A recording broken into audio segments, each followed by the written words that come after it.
Okay, we are now recording. And then I'm going to share my screen and open up this slideshow. All right, can everybody see this okay? Okay, perfect. Well, welcome everybody to today's OLLI Brown Bag Lunch presentation and discussion. It's good to see you all here on this rainy day. And we're going to begin with a WIOT land acknowledgement. And on the left, you can see the actual WIOT territories and the ancestral boundaries. We acknowledge that Cal Poly Humboldt is on the land of the WIOT people, which includes the WIOT tribe, Bear River Rancheria, and Blue Lake Rancheria. Arcata is known as Gudini, meaning over in the woods or among the redwoods. WIOT peoples continue to remain in relationship to these lands through ceremony, culture, and stewardship. OLLI believes learning should never end. This is a very cool photograph taken during one of our Trinidad Lighthouse tours. And I believe it's Julie Clark who headed that one. And that's one of the many different in-person classes and tours that OLLI has to offer here. So this is just a view of our membership guideline or membership goals for 2022 and 23. As you can see down here during the pandemic, we kind of dipped in membership. But now as we're starting to get more in-person classes and get like reaching out to more people, as of February 11th, a couple of weeks ago, we have lots and lots of new members. And if you're interested in joining OLLI, it's a membership-based program. It runs from July 1st through June 30th, and membership must be renewed each year for students to remain active. Primary membership is for people 50 and better is $35 a year. Non-members pay an additional charge and are enrolled as space allows. So what are some reasons why you should be an OLLI member? Well, first you get lower class fees and first priority registration. So if you're a member, you get in the line first, and you don't pay an additional $25 for registration for class. You get a Cal Poly Humboldt email account. So a .edu email account gets you so many. I'm still discovering benefits and services that basically hook you up with discounts and stuff once you have a .edu email. Including you get access to a full professional version of Zoom, so you don't get those annoying time limits and random times when the Zoom meeting closes. But that's just one of many things that an EDU email gets you. You also get a discount on the Jack Pass. It is $60 with enrollment in a fee-based class. You're eligible for course scholarships. You get student discounts at area local businesses. You can participate in OLLI special interest groups. You get a library access with a student ID card. And then also, this is something I discovered recently. You get access to the Cal Poly Humboldt Rec Center, like the gym. And so those memberships and access, they're fall, spring, and summer. $73 membership per semester, $28 for 1 month, or $10 for a single day. Just keep in mind that you need to prove that you're enrolled in a class and you got to have a photo ID. OLLI members can also participate in the Let's Connect OLLI online conversations, which are headed by Tracy Barnes-Priestley, who was a presenter here not too long ago. It's a free weekly chat on Zoom Fridays from 10 to 11 a.m. And they're kind of a way for everybody in the community to get together, talk about certain subjects, since we all got pretty isolated during COVID-19. But since then, it's been a nice place for people to kind of gather, talk about a certain subject, just stay in touch with people. And yeah, it's one of the things you can do as an OLLI member, and it's worth it. Tracy is a wonderful, wonderful head of this. How do we get access to these things? Oh, so just being a member, Right. so you can actually register to be a member at any time, either over the phone, or you can sign up on. I'm registered. I wondered how I would get a library card and into the groups you're talking about. So for the Let's Connect, see this little link down here? Oops. You can go to extended.humboldt.edu/OLLI/Let's Connect. It's on the OLLI and Extended Education website page. And that's how you would like go about signing up for the talks. You get to see what the talks are about and all that kind of stuff. Thank you. You're welcome. And then a spring classes semester, it's right here. It's almost March 1st, and we have a really impressive lineup of classes. We have more than 30 in-person class options and field trips this semester, and more than 40 online classes and presentations as well. And spring class information is now available via the catalog and the OLLI website. And this is a thank you to all the friends of OLLI. Learning should never end, and OLLI creates opportunities for academic engagement, civil involvement, personal growth, and fun. By offering a myriad of classes and experiences for a vibrant community of learners aged 50 and better, OLLI delivers learning for a lifetime. And the friends of OLLI make this possible. Our brown bag lunch presentations, Let's Connect groups, as well as other programs that we have, they wouldn't be possible without the friends of OLLI. So thank you very much for lending us your hand. And of course, thank you to the OLLI volunteers. With all of our programs and activities that we do, we always have a couple volunteers or even 4 or 5 that come on down and just lend their support in our efforts to create a better environment for OLLI members. So we appreciate your wonderful support. Thank you very much to our volunteers. And without further ado, we will now begin the presentation. This is Humboldt County Association of Governments, Who We Are, with Beth Burks. I'm going to turn it over to Jane, who is going to introduce us to our presenter. Welcome all, and we're delighted to have Beth Burks as our presenter today. She is the Executive Director of HCAOG. She has 18 years of local planning experience and has worked in both the public and private sectors on housing, energy, and transportation related projects.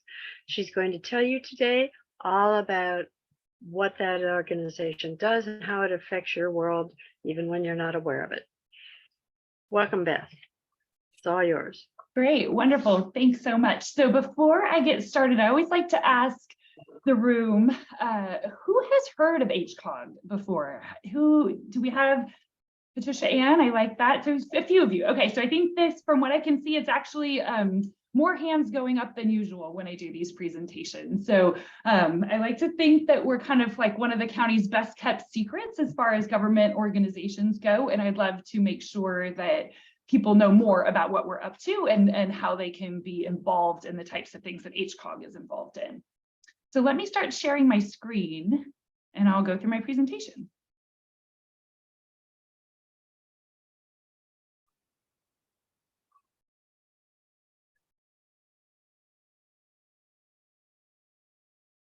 All right, how's that looking for everybody? You're looking at a slide. Looks, Dean, can I get a thumbs up that that looks like a presentation supposed to look? It does, you got it. All right, okay, looks good. Let's just start then. Okay, so HCAOG is the Regional Transportation Planning Agency. We'll talk a little more about what that means, but we have that designation and we serve all of Humboldt County for transportation related planning and regionally important projects. And we are a joint powers authority, meaning that we are made up of several different jurisdictions. So HCAOG's membership includes every city in Humboldt County and a representative from the County of Humboldt. So either the mayor or a council member from each city sits on our board, and then one county supervisor sits on our board. So we are focused on issues that are transportation related, but have this regional focus. So we think about things like commuter trails. Humboldt Bay Trail is a great example of something HCAOG is concerned with, sort of region-wide active transportation. Those kind of big picture planning topics and transportation topics is what we get involved in. We are not the ones to call if you need a pothole filled. That's not it. It's really big picture planning for the region. And we also have a lot of fiduciary duties, and we'll talk more about that. A lot of money flows through HCAOG every year, primarily for transit, but for other purposes as well. So we'll go through some of that. We also have the responsibility to manage and the regional housing needs assessment, regional housing needs allocation rather, that comes from the state. And so that process that feeds into each jurisdiction's housing element and tells them how many numbers of units they need to provide, that process starts here at HCAOG. So we'll talk a little more about that as well.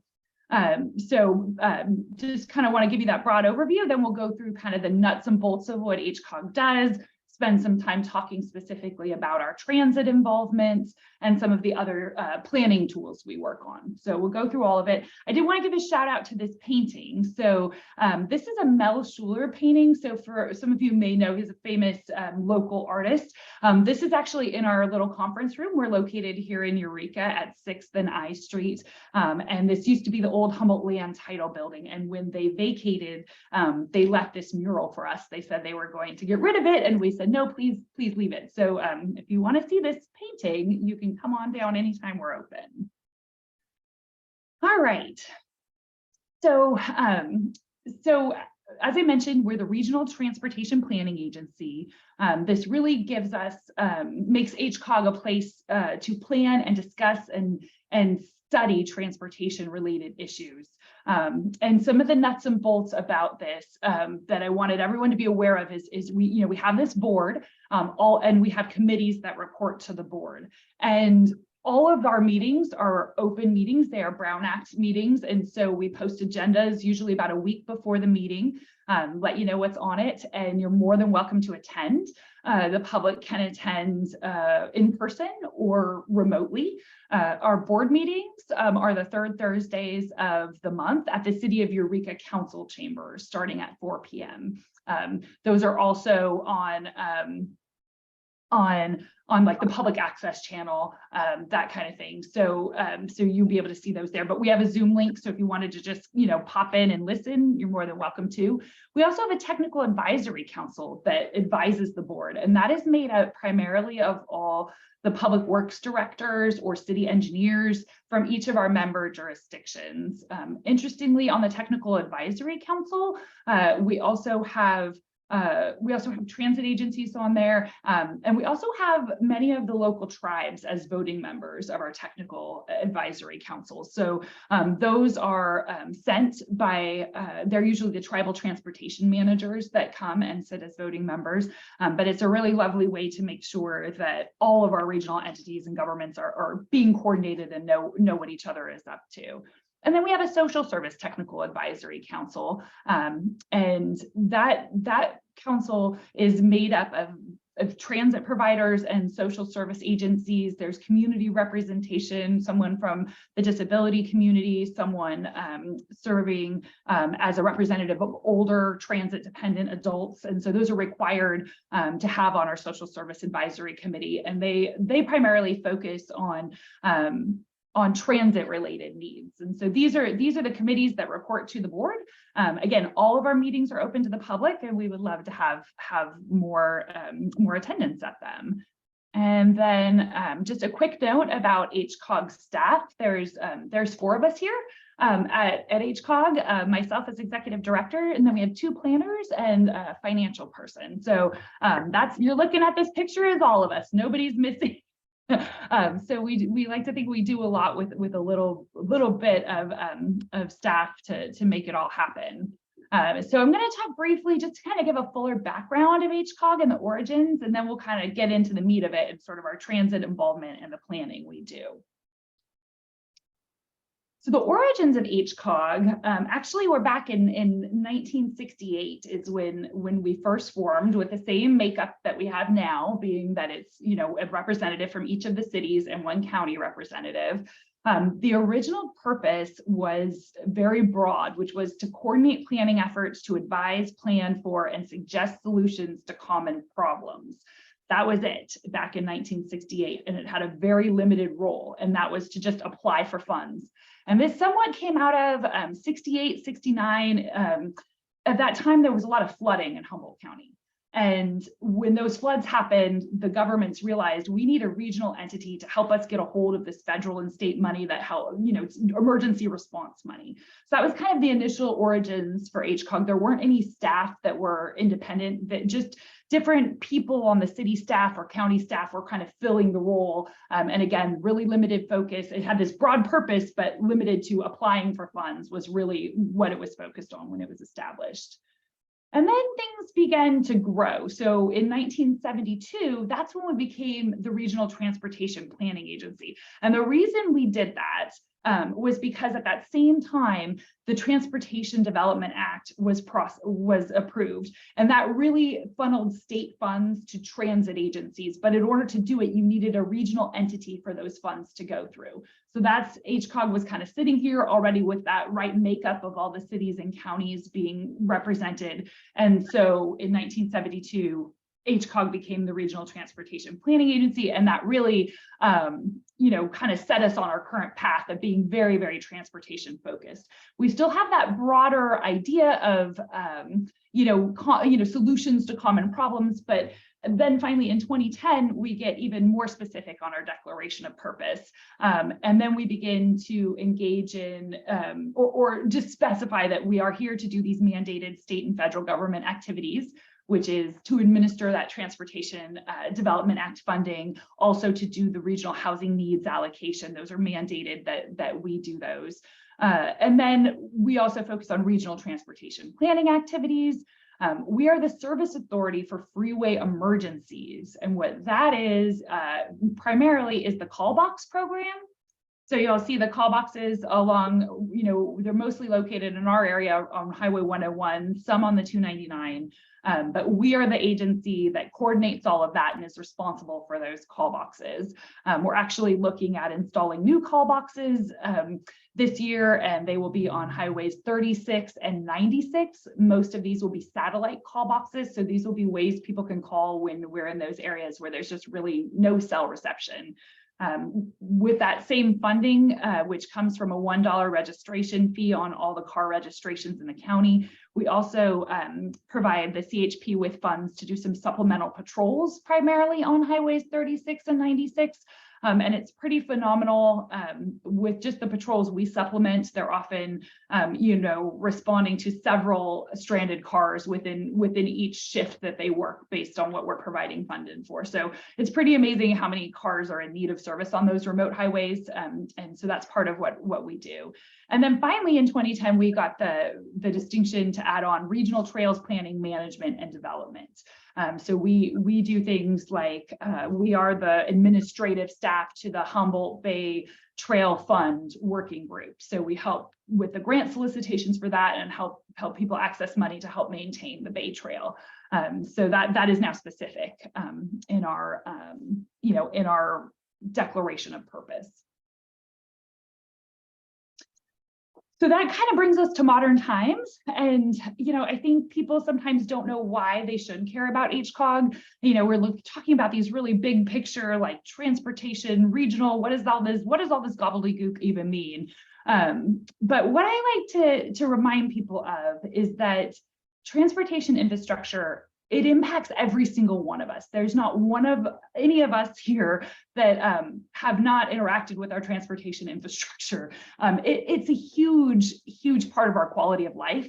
And it's not just the quality of roads, like, do we have roads without potholes? It's like, how can we get around? What ways are we able to use those roadways? Are all of us, whether we're car dependent or choose or for other reasons don't want to have a car, are we safe on those road systems? It's all of that. And also it connects us through, all the goods and services that come here. And in terms of dollars, transportation collectively, the money we spend on roads and maintaining, it really is one of our biggest infrastructure investments as a community. But it also has to do, transportation choices have to do with housing and how you get to and from your jobs, economic development. Our transportation infrastructure is certainly impacted by sea level rise and climate change. Transportation includes active transportation. If we can get around safely by walking, and the commuter trails that we're working hard to get installed, how efficient is our transit? So if any of these things sound like things you're interested in, then it's a good idea to kind of keep an eye on what we're doing here at HCAOG, because our transportation options and the quality of those options really do have huge impacts on our overall quality of life. So there's a few things that we are required to do as part of that regional transportation planning agency. And I've kind of got it here in 3 buckets, and we're going to start talking about each of these buckets. But dollars on one side, we spend a whole lot of time administering dollars. We have about $8 to $12 million per year that come through HCAOG, primarily landing and getting distributed to transit agencies, but some of that money goes to local streets and roads and bike and pedestrian projects. We do a whole lot of planning. We're going to talk about some of our most important plans today, and we'll also talk about some others that are sort of like just special plans that don't necessarily reoccur, but have kind of moved the ball forward on different important regional projects. And then a lot of collaboration. Being this joint powers authority, we have a lot of people sitting at our tables, and being able to collaborate between the jurisdictions, kind of make sure that we're knowledgeable about grant opportunities and who's going for what, and working on sort of regional vision moving forward for what we want our transportation system to look like. So those are kind of the big buckets I think about when I think about the broader activity HCAOG works on. So as I mentioned, the dollars part of this, 8 to 12 million per year, depending on the funding. In 2022, it was 10.4 million that flowed through HCAOG. Primarily, again, most of that going to transit, and then the rest going to bike and pedestrian and local streets and roads budgets. So I'm about to move into specifics about transit. I want to pause right here, kind of on this origins of HCAOG, general overview of what we're up to, kind of the big picture. Anybody have any questions or comments they'd like to make before I move on to the next section? Is this funding separate from the funding through Caltrans, for example? Yeah. Some funding comes through Caltrans. Like some of our operational budget here at HCAOG actually comes from Caltrans. And some of it we work with Caltrans on administering, but it is really separate pockets. There's Caltrans grants and local assistance money that jurisdictions can go after, and some of that HCAOG can also apply for. But it is not, it is separate, I think, from probably what you're thinking of in terms of Caltrans money. It's not part of their operating budget. Wendy Ring has a question. Wendy? Yeah, some of us have been trying to figure out how to get you all more money, and we were looking at vehicle registration fees, and you mentioned that the highway emergency is something that comes through vehicle registration, and we noticed that there's another category that you can that local jurisdictions can add, which has to do with trails. And active transportation. Have you considered that? And could you also add something where some of the money went to transit? Are you just talking specifically about the registration fees? Yeah. No, I don't know about those specific programs. We have not, at least I've only been here for 2 years, so that hasn't come up. Looking at that again, if it's ever been explored, I'll definitely make a note of that and follow up. I do know that there's funds, like for example, the county is looking at like a tax that wouldn't be tied to vehicle registration, but it would be a sales tax measure, much like some of the cities have. They tried this a few years ago and it failed, but I think looking at their backlog, they're very concerned about how they're going to deal with their many millions of dollars of maintenance backlog every year. When they look at something like that and propose a tax measure, then certainly trails and transit are all on the table for that, when they figure out, well, what should be the balance, how much of this should go to roads, how much to trails, how much to transit. All of that could be included in that. But Wendy, thank you for the suggestion. I'll take a look at those vehicle registration fees. Kay Escarda has a question. Did I get unmuted? Yep. Okay, great. I was wondering, Beth, if you write the grants or just compile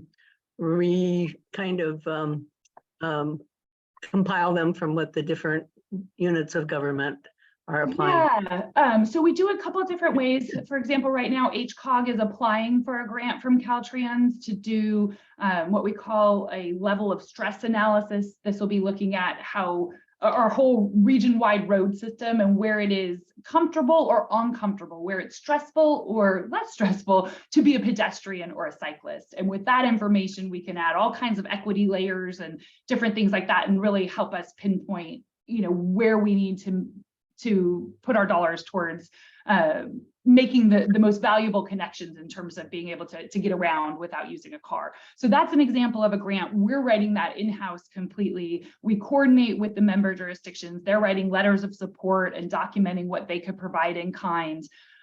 There's a lot of other grants that the individual jurisdictions write, and we might support them in that either by helping with the grant writing, or we would just write a letter of support. And then every once in a while, we'll have something come up where a jurisdiction just doesn't have the capacity to write on their own, and we might kind of ghostwrite for them and kind of take the lead in writing it and preparing it for them, but they still would be the agency turning it in. So kind of any variety in terms of who's actually doing the grant writing. Are you working with the Great Redwood Trail at all? Yeah, we are. We're actually having a kind of a kickoff meeting with the consultants working on the sort of the master planning. We have that later this week. So we've been staying informed and kind of, tracking the rail banking process and writing support letters for rail banking. And now we'll kind of be exploring how does HCAOG get involved with the regional efforts moving forward now that the rail banking's been basically resolved. And Karen Issa raised the issue of how do you coordinate with the issue of sea level rise? And Alderman Laird has pointed out with this great picture graphic, a projection of what parts Caltrans is worried about the Indianola one exit, but that's a whole separate thing. That's not sea level rise. But further south, that road's going to be underwater. Mm-hmm.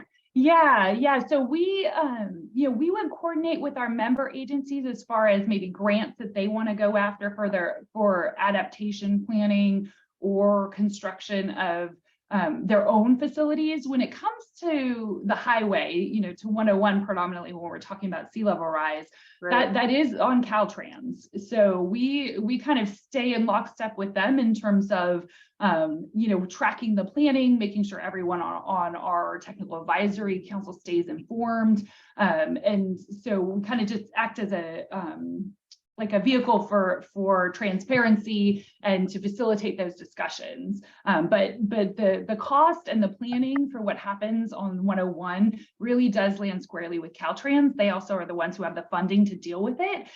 So we want to make sure we keep kind of pushing and letting them know, it's so important to be prioritizing that work and supporting them in prioritizing that work. And I'm trying to recall whether it was county, I think it was, and not Eureka, that was 50 million behind in having funding for maintenance of its roads. Yeah, I believe it was probably the county. That might have been Tom Matson's figure, but the lane miles the county needs to maintain is astronomical compared to even our largest city. So yeah, the backlog is high and our roads are, in difficult terrain and hard to maintain. So, we don't have a huge population base to draw from to keep that many lane miles maintained. So it gets to be an overwhelming task to figure out how to, keep them in a decent shape. And that is why the county is considering a tax measure. Are you, it's been based on gas prices and the gas tax, and they're considering switching that over to a mileage tax or miles used per vehicle. Are you part of that discussion? Yeah. So I think there's actually a pilot going on right now, which is the road charge pilot. They did one a couple years ago. This is state level. They're very interested to see how a different way of tracking mileage, again, this is really coming off of the gas tax really not being sufficient to maintain the road infrastructure of the state, and then also with the increase in use of electric vehicles, which should continued to go up markedly over the years. Those folks, the people using electric vehicles aren't paying any real tax. I think there's a small fee they pay maybe, with registration each year, but it's certainly not the same as contributing to the way they would have if they were paying a gas tax, but they are still using the roads. They're still, getting around on those same roads. And so there needs to be an equitable way of making sure everyone that's using the roads is paying. And that's part of what the road charge committee is looking at is figuring out, okay, is this equitable? How does it affect people in the city versus people who live rurally? There is, I believe it's, if you just look up like roadcharge.com, something along those lines, you will get to, you'll get to a site where you could look at the pilot, and then you can also, there's a calculator on there, so you could put in like the make and model of your vehicle and the amount of miles you travel, and you kind of see what the difference would be, like paying a road tax versus paying a per mile, or paying the gas tax versus paying the per mile road tax. So definitely a lot going on. One of our members, council member Stacey Atkins Salazar from the city of Arcata, she actually sits on the statewide committee for the road charge. So we get updates from her about how that progress is going. Oh, that's good. Wendy Robertson commented that one problem as a bike traveler is navigating around so many people around here who own big wide trailers and park them along residential streets. She said she has to often dismount and walk the bike around on the sidewalk to get around them, but not sure anything can be done about it.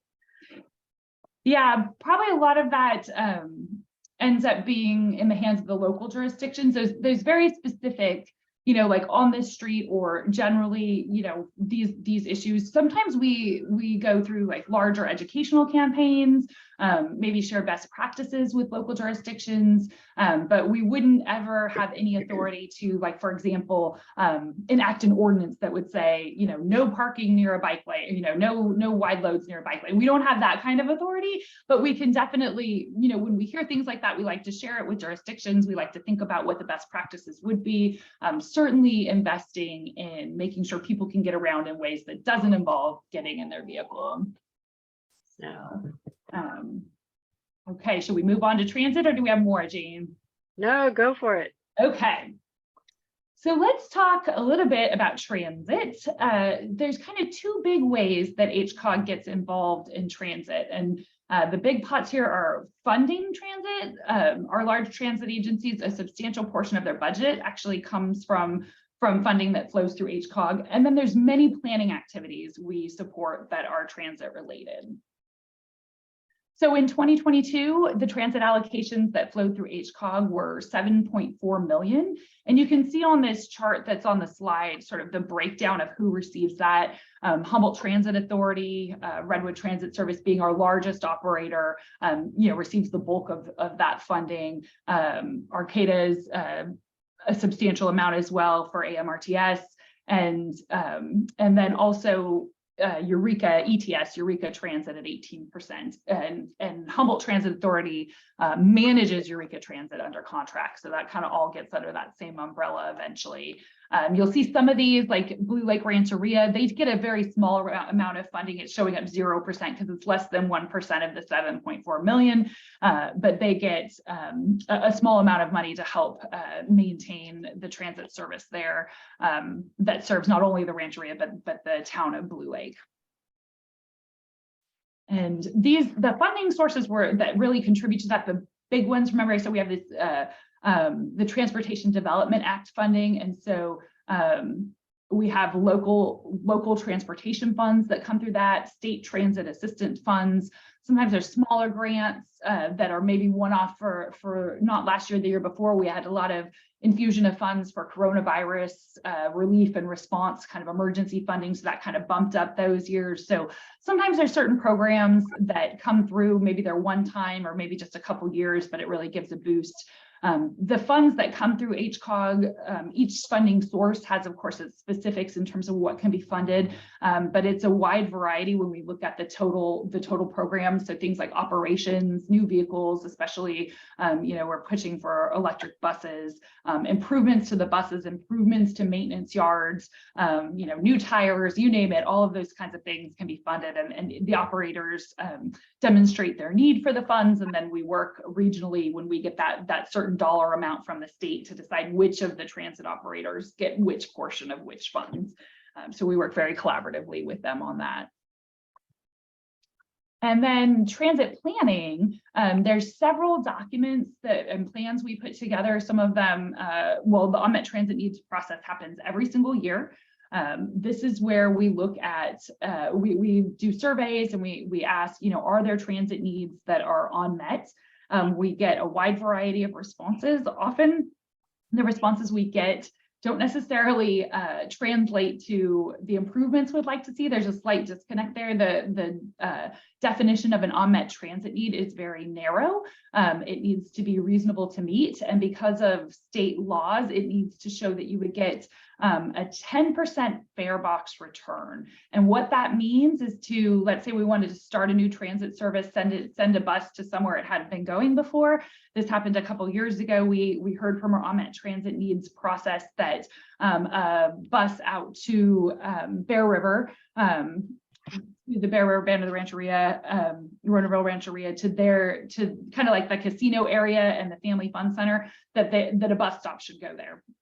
And so we found a way to fund that bus, and that came out of the on-met transit need process. However, it did not make that 10% fare box, meaning that they didn't have enough riders that 10% of the cost of operating that route could be funded by the riders themselves. So it was considered by law to be an over subsidy. And so we had to cancel that. So we have to look very carefully when we're starting a new transit destination or a difference in route, because we always have to meet this 10% fare box, which is 10% of the revenue or 10% of the cost is covered by revenue coming from riders. And that can be really steep. So that's a big barrier. There's definitely talk at the state level to changing that fare box requirement, so more of our unmet needs could be reasonable to meet, and we could look at that, doing that differently. But as of now, it can be a bit of a frustrating process. We lead it every year, and we kind of go through. We say, yep, that's a good idea, but probably not reasonable to meet. And very few kind of make it through the cut to actually see changes. So, hoping that process gets improved over the course of the next few years as the legislature looks at different ways of doing it. But that does happen every year. And then there's a transit development plan. This happens every 5 years, and we're going through that process right now. This is essentially the business plan for each of our transit operators locally. So it helps them know, if there's efficiencies in their route planning. It takes a look at all of their fleets and when buses will need to be phased out and new ones would need to be purchased. It gives them a chance to articulate their vision and what they're hoping for. A lot of grants that our transit agencies go after, they tie back into this transit development plan and say, hey, you want a grant for 7 new electric buses. Did you put that in your transit development plan, that was a need your organization has? And so it's really important we do this, really comprehensively and give it good thought, because a lot of funding depends on what ends up in that transit development plan. Again, we do those every 5 years. There's one that's happening now. We just had our first public meeting a couple of weeks ago on this. And the first thing that we had a public meeting about was the consultants put together existing conditions, kind of showing us the lay of the land, what was going on with our transit systems. And so we had a chance to meet with the community and hear about what they thought of that memo, and there will be more to come on that. So, please, as I close out, you'll see my email, and if you'd like to get updates about the transit development plan, we'd love to put you on that email list so when we have meetings. Then there's a triennial performance audit. This happens every 3 years, and this is specific to how the agency is working, the transit agency. So not so much on the fleet vehicles, that kind of thing, but more, do you have enough staff to manage this transit system? How could you manage those staff more effectively? How are the funds flowing through, and is that being distributed effectively? So each transit operator gets a performance audit. HCAOG also gets an audit. And so we get good tips from these audits about things we can maybe do more efficiently to better serve the operators. And then finally, there's a coordinated public transit human services transportation plan that also gets updated every 5 years. And this one really looks at all kinds, not just the main transit operators, but other things like Dial-A-Ride and even some of the nonprofits providing transportation related services. I think even Medi-Cal provides some transportation and medical appointments. So they really look at the full breadth of different ways you could get around in our community and make sure that there's not too much redundancy or gaps. And so they look at this high level overview of all of our transit options and kind of come up with some recommendations related to that. All of these plans are required by law. And our transportation operators need these plans to be current to continue receiving the funding and to access grants that they want to go for. So this is all coordinated through HCAOG, but so important to keeping our transit flowing. So one of the things we focus on here at HCAOG, is transit, and the reason we want to do that is you'll hear in a little bit about some of our visions, our own planning goals in terms of, climate change and vehicle miles traveled and just reducing car dependency. But kind of the real sticking point right now in terms of why HCAOG is so focused on transit and increasing ridership is really this trend of, COVID really just decimating the ridership levels, and we have not regained to pre-COVID levels quite yet. And you see on these charts, we've got in red is the Arcata Mad River Transit passengers, and the other are Humboldt Transit Authority passengers. And you can see even before the pandemic, there was kind of starting to be a dip with really like a peak in 2017.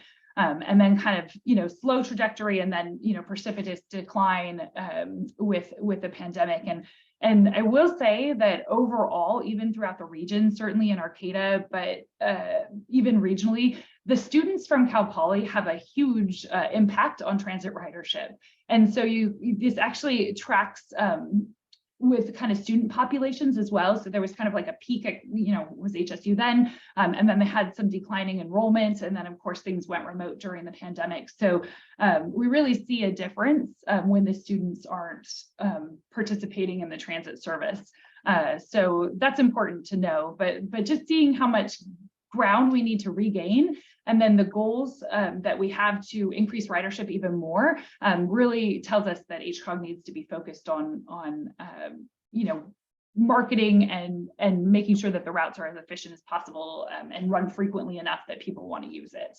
So we're working with HTA primarily very closely on all of that. And that really concludes my transit portion. We're going to go into transportation planning next. So is there any questions about transit before I head into the next one?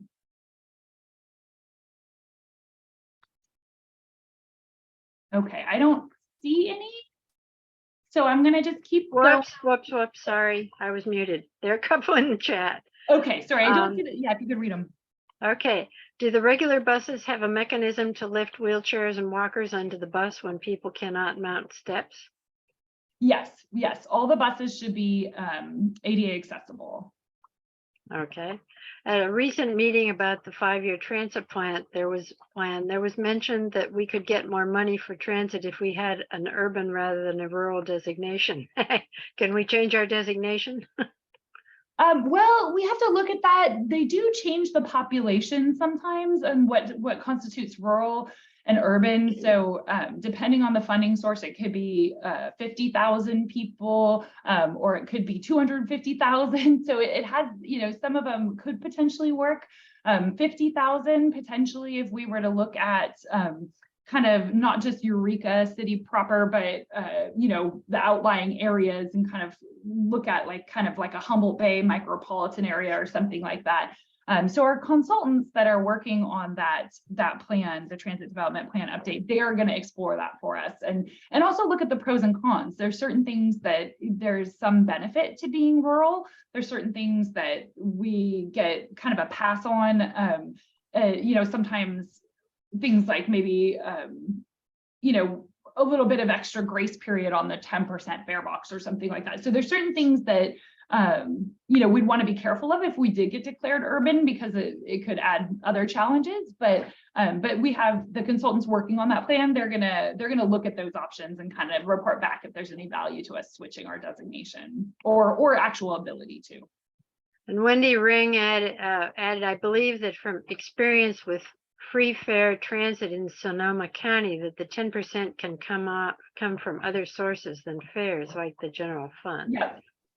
Yeah, it can. And so you can definitely, if you've got other sources for your 10%, that helps. And so often what our transit agencies are looking to do is to have grants or other programs that help them provide the free or really reduced fares. They're also working with employers, for example. So Cal Poly is a great example. They have the Jack Pass. And so that's a huge benefit to our transit operators. There are also a new program with the County of Humboldt for its employees to get reduced fares, and the county chips in for that. So there are ways to do it. General fund would be a fine way to contribute, but I do know those general fund dollars in each of our jurisdictions are highly coveted because they're a good way to pay for just about everything, transit included. So I think, there's a lot of competition for those dollars for, other needs.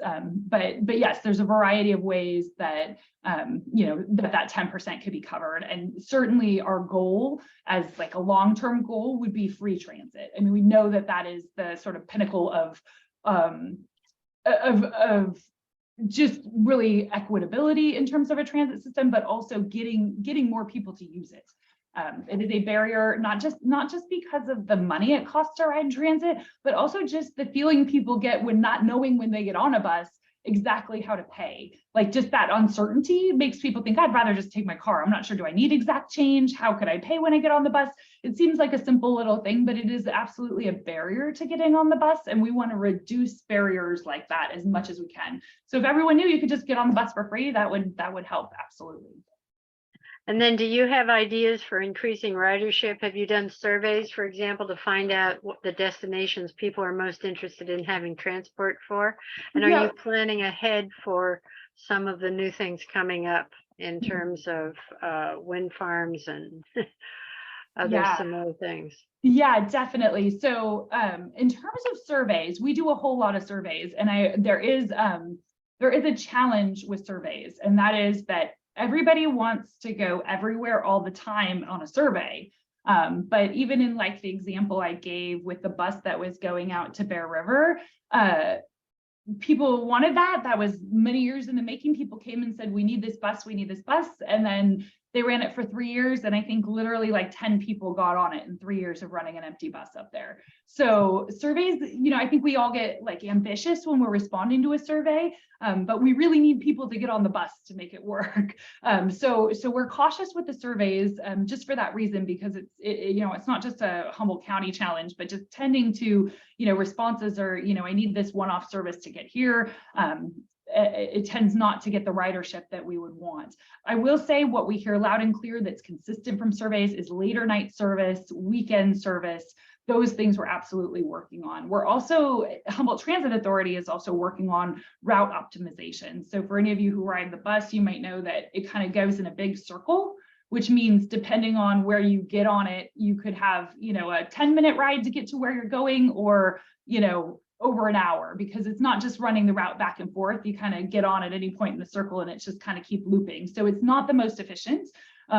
And so they're looking at optimizing those routes to kind of have a more frequent, maybe core sort of like Broadway 101 through Eureka, just really quick buses that kind of do that whole route back and forth, versus the bus that does that route and then goes out to Henderson Center and the hospital and everything else. And so really looking at route optimization will help. We hear those comments a lot. The other things we're looking at that are kind of big on the horizon when it comes to transit, you may have heard that Humboldt Transit Authority was granted a $38 million grant for hydrogen buses and a hydrogen fueling station, and also an intermodal transit station that will be constructed in the parking lot that's behind Lost Coast Brewery in Eureka. It'll be an intermodal transit station on the ground floor with apartments and office space above. And so they got 38 million towards that. There's a lot of other pieces that need to kind of flow before that intermodal center is built. But with that comes things like an express route to Ukiah, where then you can take a bus that actually gets you to the SMART train and really kind of links us in with the rest of the state in terms of having a convenient way to get there. Right now, only really like Greyhound and Amtrak, they have some services, they're super spotty, they come in the middle of the night. It's all very not convenient timing. So those are the kinds of things that, you know, HTA is actively working on to kind of that interregional travel to make it more convenient, and for the travel within our own destinations, optimizing those routes. And I think, Jane, there was more to that question I may not have addressed at the end there. The question had to do with, are there other ways you're looking to make, other options you're considering, such as smaller buses? Got it. Yeah. Which would be specific, and other ideas for increasing ridership. I mean, if you had smaller and more frequent going back and forth between specific places like Arcadia or McKinleyville to Arcadia to Eureka and back, or you know, you can go from McKinleyville, Arcadia, Eureka, Fortuna and back. You know, that would make, I would think that would get a lot more. Yep. Yeah. Yep. And there is, and so part of it is making sure that we have the maximum number of routes and destinations, and that those are run efficiently. So it doesn't, you know, if it takes you, 15 minutes to get somewhere in a car, but an hour to get to that same spot on a bus, it's not going to attract the ridership. So we need to, those express routes, certainly with that intermodal center, one of the big things that we want to accomplish with that is an express route from that intermodal center in Eureka to Cal Poly directly. So students, that may be living in Eureka have the opportunity to get there, or staff. So things like that. Then in terms of the smaller vehicles, some of the things that we've been exploring, we did a planning document for a program in McKinleyville, which would have been what we called an on-demand micro transit. So this is where it's almost similar to like a Uber or Lyft, kind of on demand. I need a ride, and then they tell you, okay, well, a vehicle will come to you. It's not a full-size bus, kind of like a maybe accessible van kind of situation. And then those vehicles go either to connect you to the main bus route, so maybe they bring you to Central, or other specific destinations. So it's not quite as door-to-door as it would be with an Uber or Lyft, kind of like a hybrid of those, but certainly seems to be, based on all the analysis, far more feasible in kind of like a sprawling environment like McKinleyville, where we just don't have the densities to justify like a big bus traveling all around the residential areas in McKinleyville. Not enough people will get on it. So we're looking at those micro transit options. HTA right now is looking at expanding their Dial-A-Ride program to just be open to the general public, which would very much be kind of like those door-to-door options, or combined with other trips. So definitely looking at some novel ways that aren't just like that old-fashioned fixed route bus lines.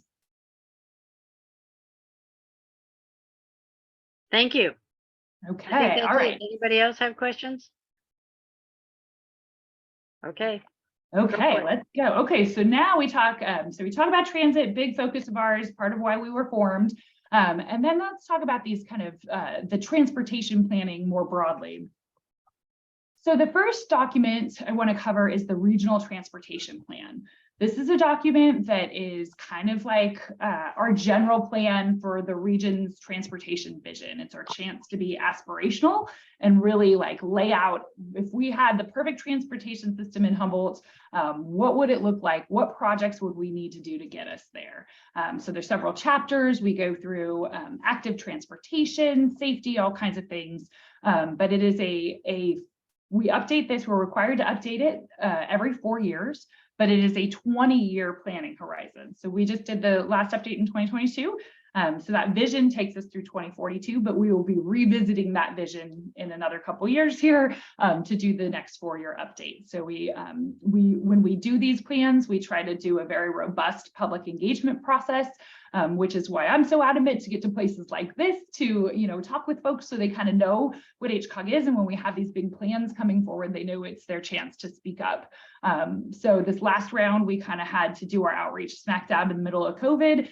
So we did, do a lot of outside farmers markets, that kind of thing. We did a virtual public meeting and some other fun ways to engage the community. We had surveys, that kind of stuff.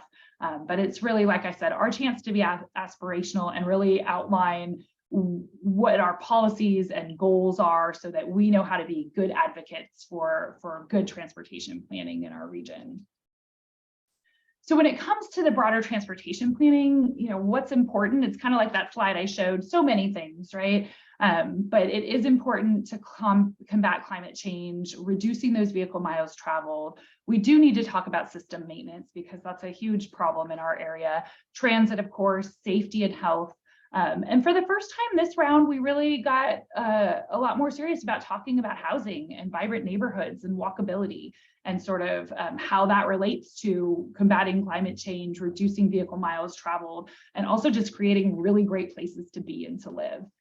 Transportation equity is a big one. And definitely our transportation system has perpetuated inequities in our community.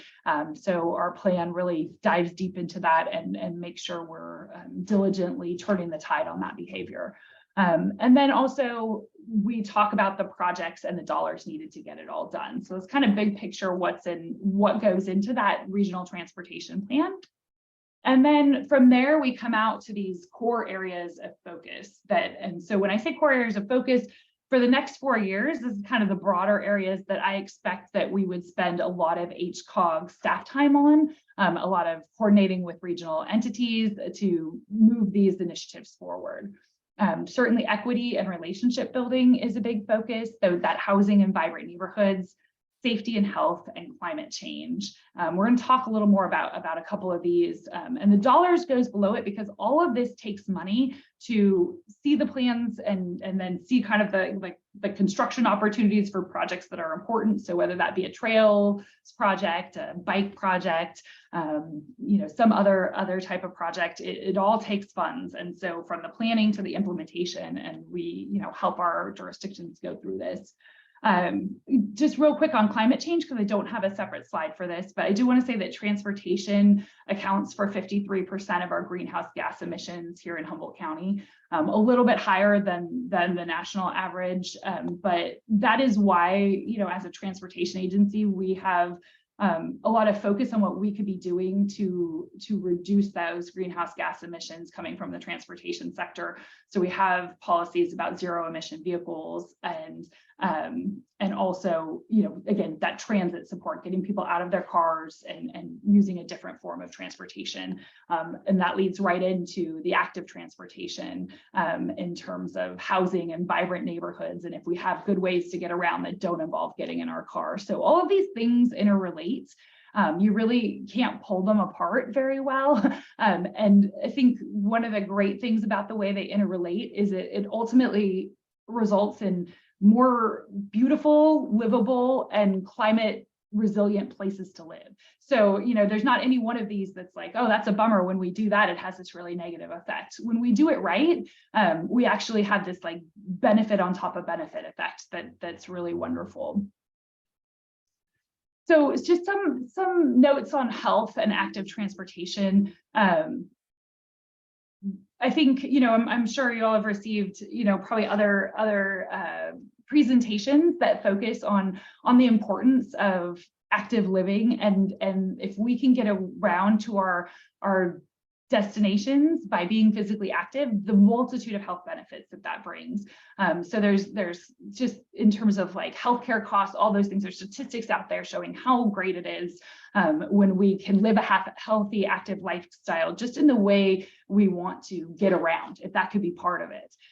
So I'm not going to go through all those statistics, but it also benefits people who have challenges that make it so they cannot drive, right? So the better active transportation infrastructure we have, it's healthier for everyone, but also really gives better options to those who need help to move around independently. So, those who are, seniors and those with disabilities and school-age children, all of this, definitely target audiences in terms of who benefits the most from active transportation. And then what I want to say about active transportation and how it relates to also safety and also equity. So one of the challenges, we all know there's these great health benefits and great walkability and livability. We all like the way that sounds. But the challenge is we can't really get people out there living an active lifestyle if we have dangerous streets and roads. And that is absolutely the current situation. So it really is an equity issue because what I've got up here is our Office of Traffic Safety, the California office, their rankings for specifically for pedestrians and the total pedestrian victims killed or injured. Humboldt County in 2020, which was the last time it was ranked, the statistics lag behind a little bit. It was the second out of 58 counties in terms of being most dangerous place to be a pedestrian. There's a weighting that goes into these rankings, but it is out of all 58. It has to do with lane miles and people and all kinds of different factors. But once they do that weighting, and I will say I've been tracking this for a few years now, and we are often in the top 3. It varies, but the year before that we were 3 out of 58. The year before that we were 1st out of 58. So either way, we are among the most dangerous places to be a pedestrian, which is why we take such a focus on safety and really looking at the active transportation projects. And when it comes to equity, the focus on active transportation projects is so important because when the traditional engineering for our roads is really focused on vehicles, and when we only focus on keeping vehicles safe, we have automatically prioritized those in a vehicle that can afford to be in a vehicle, that have, are able-bodied enough to be in a vehicle. We have prioritized those road users before anybody else. And time again, we realize that pedestrians tend to be, they certainly are absolutely the most vulnerable road users, but they are also disproportionately elderly people, people of color, lower income people. So when it comes to safety and health, it is an equity issue for our community. If we cannot figure out how to keep the most vulnerable people on the road safe, we are not doing our jobs. And so I will just kind of elaborate on some of these statistics or the rankings. So when you see the city rankings, they have different numbers. The cities are ranked in terms of similarly sized cities throughout the state. So where the county is the counties are all 58 counties lumped together, the cities go with others. And so then you can see the second row there talks about the actual number. So in 2020, in the county unincorporated areas, we had 48 people, pedestrians, killed or injured. And then you see the numbers. So Rio Dell, Trinidad, Blue Lake, even though they're kind of middle of the road and they didn't have anybody to report that year. So I'm not sure exactly how those parts of the statistics work, but I think when we, for me, the take home of these jurisdictions is really the county, Eureka and Arcata really have a lot of work to do in terms of improving their safety for pedestrians. And those are things that we like to be able to help with here at HCAOG in terms of promoting, for example, this Go Slow, Watch the Road campaign. You may have seen the signs all over the community for that. That was initiated by former Mayor Susan Seaman of Eureka. And we at HCAOG were able to provide all the administrative support for that effort, called the meetings, facilitated them, bring information back when different committee members had questions, that kind of thing. So that was one safety campaign that we worked on, and then just generally promoting the safety for bicycles and pedestrians, because again, they are the most vulnerable people on our road. So out of all those kind of broader core areas, I narrowed it down. We're looking at kind of just launching into 2023 now, where are we going to put our efforts in terms of staff time to sort of get to implement the regional transportation plan? And so we are looking at safety and transit as being core areas of focus. So increasing ridership and other transit funding opportunities. And then safety, as I just talked about. And really when we want to focus on equity, I think bringing that safety and transit focus to that, it gets us there. Because when we do that, then we're focused not just on people who are fortunate enough to or decided to own a car, but really looking at the full breadth of people who need to be able to use our roadways and get around efficiently and have opportunities arise from the transportation system. And then again, the dollar sign at the bottom, we always have to be seeking funding to make these things a reality. So that kind of includes just the regional transportation plan. This is kind of these areas of focus that come out of that big document, and what we spend a lot of our staff time focusing on as kind of being our biggest guiding documents. Is there any? We're going to move into kind of other smaller plans. Is there anything anybody wants to ask specifically about the regional transportation plan? One question from Judy Sears was whether you have any input on issues like the death of a young Humboldt student who was killed walking on the sidewalk with her dog and a friend along Alliance Road in January. Is there money to build barriers between roads and sidewalks, or designating bike and walking only efficient corridors? Mm-hmm. Yeah, a lot of that will come down to the individual jurisdictions. So, I mean, these are horrific incidences, crashes, the toll is massive. HCAOG gets involved in sort of promoting the safe systems approach, and all the jurisdictions are also promoting that approach. It's just the reality of when these incidents happen. Could we be doing better? I think absolutely. We, not just HCAOG, because we have very limited, we don't have any actual authority to influence, again, ordinances or projects in an individual jurisdiction. But we kind of push for the bigger picture of like, okay, what do we need to be doing safety wise? Do we need to be working to, like one thing we're exploring right now is basically like a, kind of like a rapid analysis every time there is an incident. Could we support that, bringing in law enforcement, bringing in the engineers, and really looking a lot closer than what we get in a police report about what happened here and how could it be prevented? Is there something urgent we could do? There's a little bit of funding we have. It's not a huge amount of money, but every year we do a solicitation for what's called the 2% set aside for bike and pedestrian projects. So out of that Transportation Development Act that we get most of our funding through, 2% of those funds are set aside specifically for bike and pedestrian projects. So in response to an incident, someone could request some funding for something like that. But it does take like a concerted effort to really understand what happens. It's easy, Broadway's a great example of, everyone's just walking out in the middle of the road. We drive on Broadway and we feel like, oh, well, what could we have done? These people just walk out in the middle of the road. Well, there's a lot going on there that can be done to make changes. And so I think we need to be far more deliberate than we've been about analyzing what needs to change and really taking every incident very seriously and making sure we understand all the factors that contributed to it, and if there's any safety measures we can take in the near term and long term. But I think the near term is really the part that we've traditionally kind of fallen flat on, because a lot of these solutions tend to be, oh, we need a big roundabout or something like that that's very far off. But yes, temporary barriers, shutting a road down, those kinds of things, we need to be looking at those, and often they're unpopular, and so it becomes a challenge with our jurisdictions on kind of promoting those, but we still work to hold those conversations. And is there any interest in running special event buses to sports events or music events, things like that? Mm-hmm. Yeah, we hear that a lot in the on-met transit needs. I think, yes, things like, for Arts Alive, could we have a later bus? So we do hear that a lot. I think more to come on that. We're still trying to figure out how that works, and coming out of COVID is a tricky time. I will say one of the biggest challenges right at the moment to do anything exciting like that is just a lack of bus drivers. There's just a logistical challenge with expanding any routes. They can't find the bus drivers. And so that is something you may see, like especially HTA and AMRTS are constantly recruiting for bus drivers.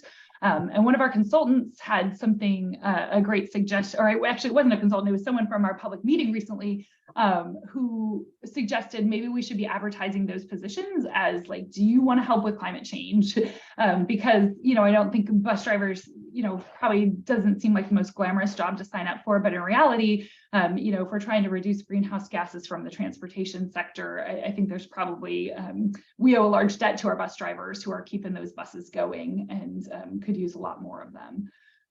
But that is a barrier to expanding those services to, you know, varying hours, that kind of stuff, without having more drivers. Is there any plan to develop bus service to and from the airport? Yes, working on that. I'm not sure when that there is a bus that goes now. HTA does take a bus, does have a stop, but not very frequently. So I know there's plans. HTA is working with the airport operator on that, and also looking at getting other options for travel to and from the airport. Right now, like you can't take like an Uber or Lyft or anything like that. So looking at other options just for not bringing your own vehicle. Do we have a viable Uber and Lyft service? No, not yet. I mean, they exist, but not viable. Yeah, okay. How about including young people and college students in road safety planning? Are you doing that at all? We do have some outreach to them, and that's something I would love if anybody's interested in. It's kind of on my own personal horizon. There are some COGs that have had, for example, a like youth advisory committee. I'm very interested in getting something like that going. It takes a little bit to get it off and running. You know, we certainly distribute all of our surveys to youth, that kind of thing, but I would love to get some more focused work with that demographic, especially because they are, you know, that perfect, like non-car dependent yet, because they can't drive, like especially the younger youth. This wouldn't be so much for the college, but, you know, really just promoting at an age where it's like, oh, you can really see your transportation options, but then also just to show how regional government works and to help people understand how they could get involved in the decisions we make here. And there's a question about how much bus drivers earn, and what about having a bus driving course at CR? CR does have, my understanding is I think that they do have some training options. The HTA and AMRTS will provide all the training paid. So training isn't really the barrier, but the pay certainly is. I mean, I saw a post and it's, you know, maybe around $20 an hour under with benefits. So it's certainly not, you know, not a job that's gonna, I think we need to really figure out how to compensate more fairly if we're going to attract more drivers. And let's see, Wendy, you have a question? You want to unmute? Yeah, just going back to the transportation planning and something else that you said about the jurisdictions. I mean, it seems like there's a disconnect sometimes between what the wonderful visionary plan is and then what the engineers and the jurisdictions want their projects to be. Mm-hmm. And I was just wondering, is there any way that HCAOG could have a fund or some kind of a way of sending those engineers off to Copenhagen or somewhere? I mean, I have heard transportation engineers talk about how that completely changed their vision and approach. But it's just, there's, you know, HCAOG can say whatever they want the vision to be, but really what ends up happening on the streets is determined by these engineers, and they're just looking at this book. And yeah. And that's a barrier right now. Mm-hmm. And I think that what ideas do you have about resources that HCAOG could provide to help move those folks, you know, get them more in sync? Boy, yeah, I certainly hadn't thought about funding a trip to Copenhagen, but I feel like we'd get good traction with that if we had money. I don't know who would turn down a fun trip, but I will say, for example, one of the things we're working on right now is a grant that we're submitting to Caltrans. I mentioned at the beginning of the presentation, kind of a level of traffic stress analysis. But to go with that, one of the other tasks in that grant is to bring speakers on smart growth, nationally and internationally recognized speakers, to run like charrette style workshops with individual jurisdictions on a specific transportation problem that we could integrate, with the public, with the engineers. So really get like some very renowned experts to walk us through how we would solve a very specific problem, and you kind of come out of those workshops with a sort of rough design. So that's something that would engage engineers directly with the public, and also with some great like kind of out of the box thinking expertise that comes from beyond our redwood curtains. So I think things like that are things that we can promote here at HCAOG to just kind of further those conversations. Engineers are really invested in safety, but sometimes I think, like you said, they look at a book and I know they can feel like they have their hands tied as well, and there's factors that aren't necessarily the easiest for the rest of us to understand in terms of why it's so constrained. And so I think just having more chances to have those broader discussions, and also getting the engineers directly interacting with the public, I think is really valuable. And so, hopefully things like that will help.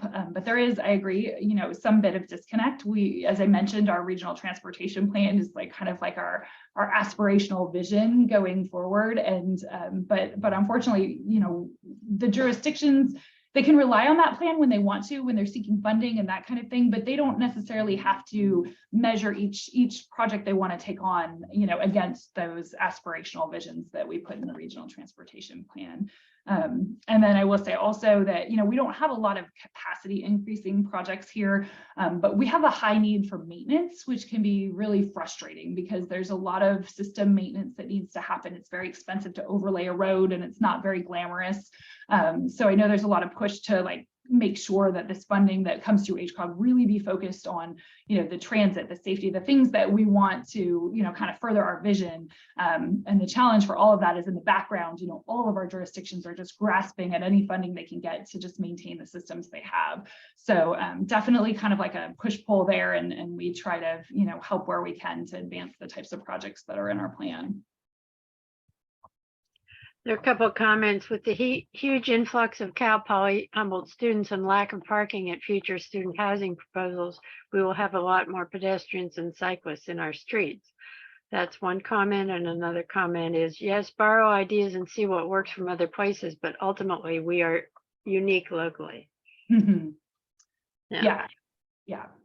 Okay, you want to go on to housing? Or yeah, I do. I will. I'm going to skip through some slides because we won't have time to talk about all of it. So I just want to get to the housing slides.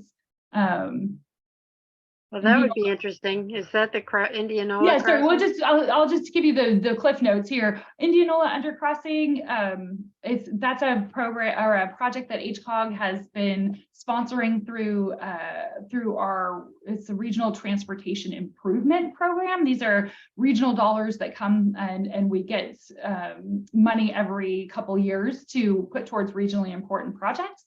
And Indianola has been taking money from this fund for the last 20 years. And so this is a photo simulation of what it will look like. Indianola will essentially go under the highway when it's complete. But you will start seeing the tree removal already happen. So you saw some trees get removed out there by the cash and carry or the chef's store, I guess it is. And more to come starting in June, more earth moving work. It'll take about 3 seasons.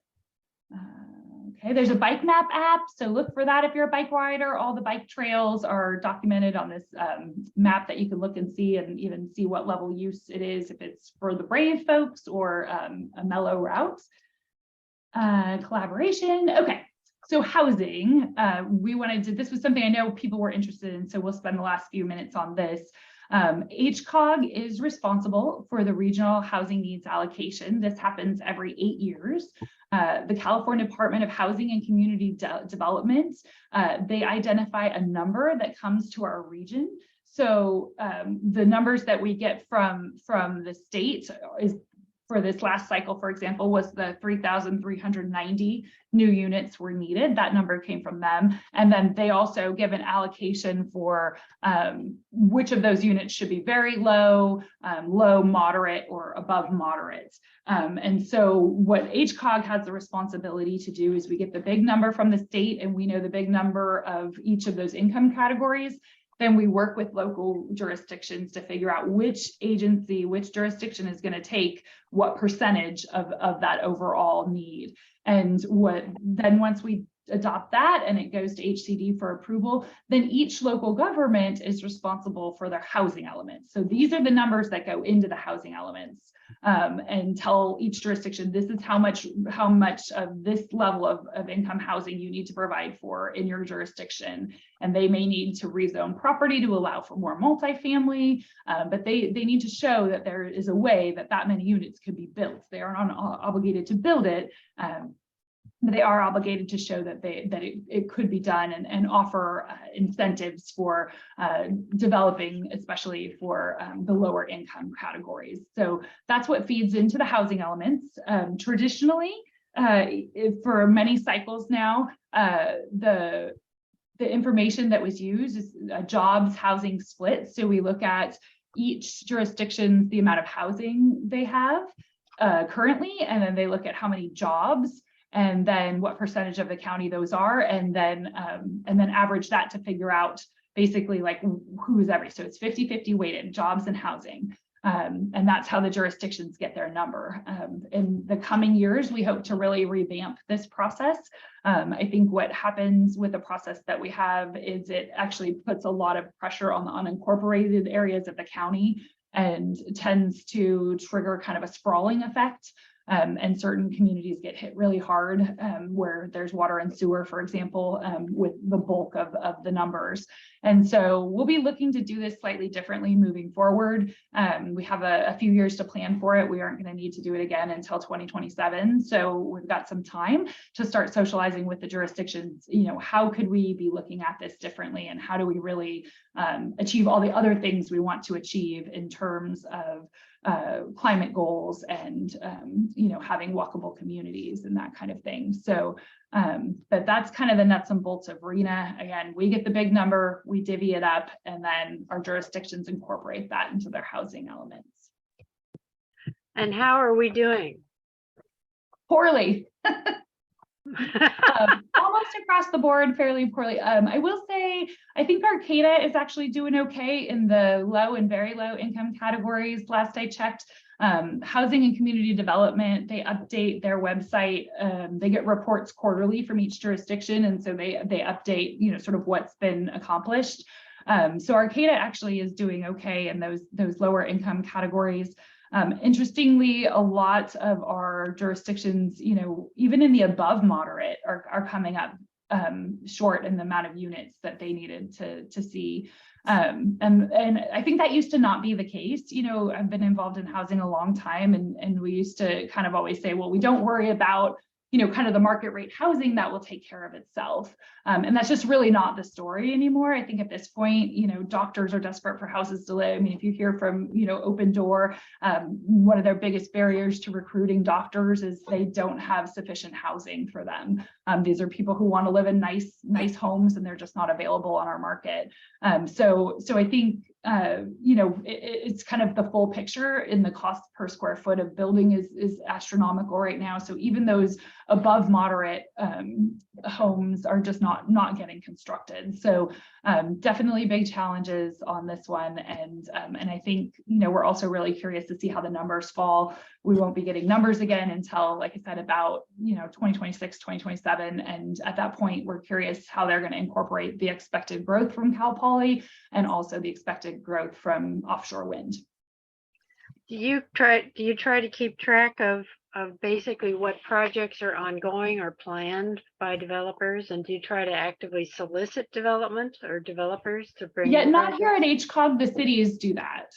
Yeah, oh, okay. And I'm not sure how much solicit. You know, they do have, you know, some programs like the city of Eureka is working on they did a solicitation for a scattered site, low-income housing development project that they're working through to try to get funded now. So each jurisdiction does it a little bit differently, and some are more aggressive than others in terms of really kind of going after it and working with developers. They're doing a lot of things like converting hotels, motels, empty storefronts, things of that nature. Yeah, there's a lot empty of parking lots. Yeah, parking lots are a big topic of discussion, especially in Eureka. As I mentioned, that intermodal center with the housing on top of it is, planned for the parking lot behind Lost Coast. So there's a lot of challenge, in terms of the politics behind it and the community that's coming out kind of like in favor of the parking lot. And then the community coming out to be like, we're in a housing crisis. Are we prioritizing parking cars? Or are we prioritizing housing people? And I think, every jurisdiction really needs to have those, those talks within themselves of like, what's important. And we see it even in Arcata with the gateway plan. That plan really, kind of speaks to a lot of the policies that we put in our regional transportation plan in terms of being good infill planning that has high density. But Arcata's having a heck of a time getting that through, and the community being accepting of that plan. So it's we can't miss any steps. We have to make sure we're being responsive to our community. But I will say that for those that are interested in kind of the housing crisis and the lack of housing affordability and just units in general, the more that as people in this community and the public, we can show up places and really be in favor of housing. It sure is helpful for our decision makers to hear that, we will accept some more density because we understand that that's what it's going to take to not have a sprawling community and to achieve the other goals we have in terms of climate and walkability. So I think, the more we can do to speak up for housing when we have the opportunities is a very good thing. Are there any other questions? Anybody? Yay in the chat? Hands up. No? Okay, well, this has been an extremely interesting presentation. We really appreciate it. And you can follow up. How can they follow up with you if they want to? Yeah, okay, here we go. Beth.Burks@hcog.org. So you see right here on the slide. And I would say if you are interested in knowing more about HCAOG meetings, you can just shoot me a quick email and I'll put you on an interested persons list, and then you'll get you'll get an email when we have meetings. You'll get an email, letting you know if we're having like a public outreach. But just to kind of stay informed in things we're working on, we occasionally, at least once a year, we're doing a newsletter to just kind of keep people up to date on what's happening with the regional transportation plan. So yeah, please email me and I will make sure to add you to our list, and you can get all the information you ever wanted about what we have going on. And you're getting kudos from some of the participants here. Oh, thank you. Hung in there all the way along. So that's pretty I good. appreciate it. I enjoyed talking. Thank you. And thanks for the good interaction, everybody. I do appreciate the questions along the way. And I love to know that people are interested. So yeah, thank you. We are. And I want to remind everybody that next week we have on March 6th, the future medical professional pipeline. That is, how are we bringing future medical professionals into our community to fill the absolutely incredible need that we have. And given the toll taken by COVID and the number retiring or saying, I don't want to do this anymore. Carolyn Connor and Penny Figus will be doing the presentation, and we hope to see you there. And meantime, good luck surviving all this rain. Get out your raincoats and umbrellas. You're going to need them. Try to keep warm. Thanks ever so much. Thank you all.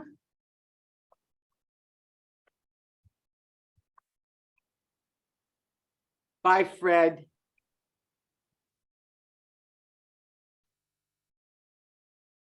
Bye, everybody.